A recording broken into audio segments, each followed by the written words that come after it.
for quite a while I've been asked by various orchestras around the world, in fact, did I have something with which the orchestra could play to perform the music of Riverdance?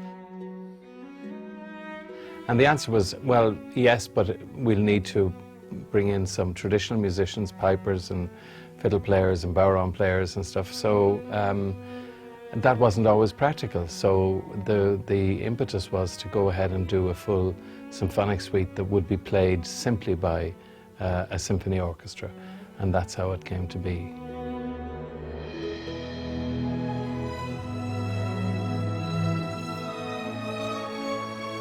Even when working on it, we were both David and myself very conscious of keeping the music as dance-friendly as possible.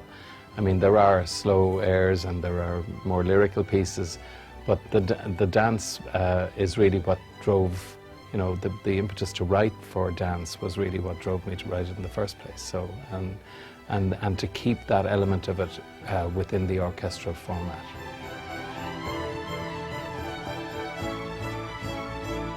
It's a combination of pleasure and pain, frankly, because I mean, I love the music itself, but, you know, we sit as, you know, I suppose, how many years are we after the original? We're coming up to 25 years in 2 years' time. So yeah. we sit on the shoulders of all the giants who actually created the music originally, you know, and that brings its own pressure, you know, because this is music that is iconic across the world. People know this music so well.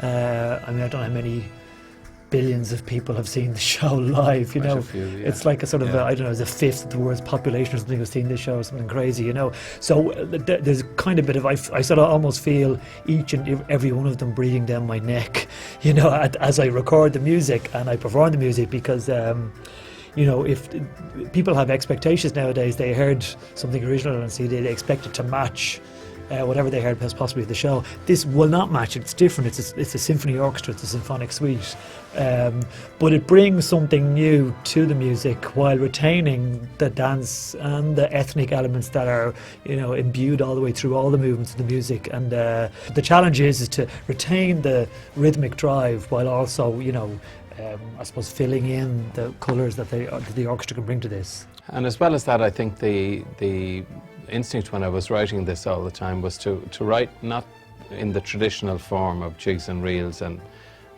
you know, what Irish dance was basically made up of, but to try to create rhythms and to use some of the influences of other traditions like Eastern European music and flamenco and stuff, to bring it in so that the dancers would not automatically fall into their vernacular of Irish dance, that they would have to in some way invent new dance forms to work with the music, and that was always what I tried to do when writing.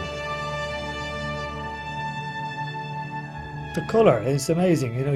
You think of like you know, you don't get an awful lot of big alto flute solos actually, you know, and there's a big alto flute solo here, and just the way the alto flute hands over to the choron, Glenn hands over to the oboe, and they're all sort of neighbours, but they almost feel like they're sort of calling across Macedonian mountains and valleys to each other, you know, like, which is kind of with this carpet of low strings below them, you know. In many ways, the orchestration and the colouring of it is kind of cinematic in its own way, you know. I can certainly see images when I'm conducting it, you know, like, and I think that part of the orchestration and that part of the symphonic suite is central to, you know, how this works.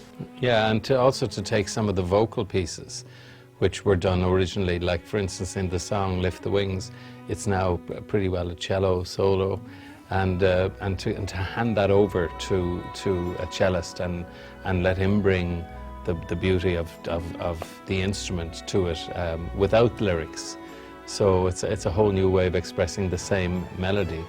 And you know, when I did the original Riverdance, I used the orchestra more or less as an accompaniment to the traditional musicians who were there. So the traditional musicians led it, whereas in this case, it's the orchestra that lead it from within themselves. So it's a different approach, but still harmonically and rhythmically very similar, but the lead comes from within the band itself.